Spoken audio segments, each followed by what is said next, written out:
XTERRA as we know it today is a competitive sport, a lifestyle, a calling that brings athletes closer to nature and to each other.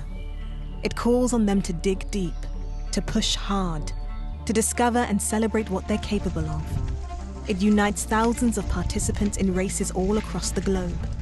The community, the movement that is XTERRA, exists because of the spirit of the original warriors who raced in 1996.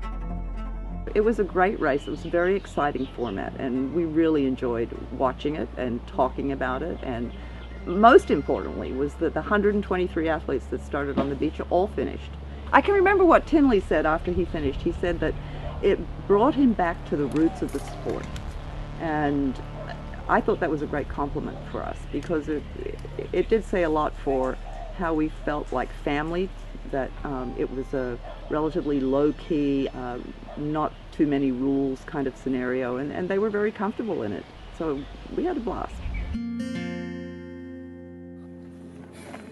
The enduring appeal of XTERRA is in its variety. Each course is unique, with its own obstacles and conditions that keep competitors working, improvising, and striving to improve. When I did that first XTERRA, it really reminded me of the early days of mountain biking, where it was like, wow, this sport is amazing.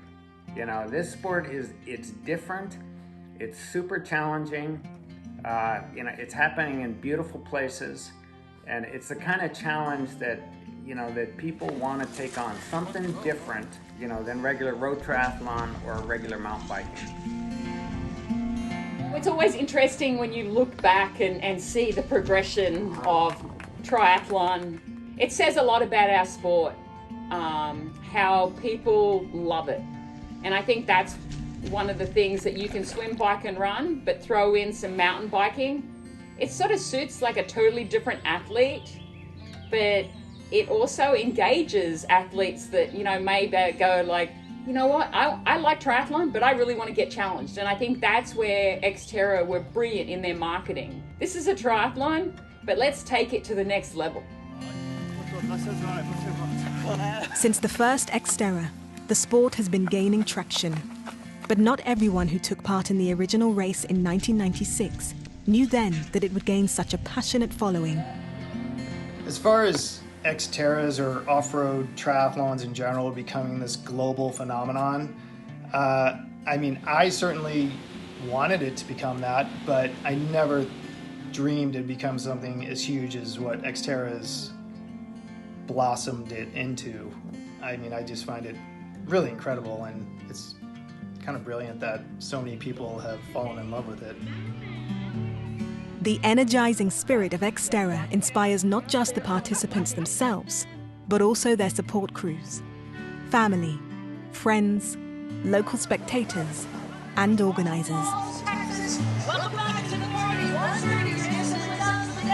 The family atmosphere that the organizers had created from the very beginning, and how that was so obvious at every level and every aspect of the event, you know, including the award ceremony and the parties and the follow-up, and that I just, you know, you don't see that enough in organized participatory sports anymore, and I think you know, kudos go to the group for creating and sustaining that, and it certainly, you know, provided me with, you know, years and years of amazingly fond memories.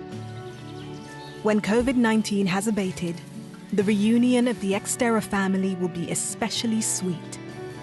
When we look back at what happened in 2020 and see how many races unfortunately got cancelled, including the 25th anniversary of the XTERRA World Championships, it makes you appreciate that how lucky we are that we do get to swim, bike and run and do the stuff that we love. And I think it's going to be a bigger and better celebration in 2021 for the fact that, you know, people realize how fragile the world can be and how we can still all get together and get through it. And you know what? I'm going to do as many races as I can, because you never know when it's going to get taken away from you. Adventures.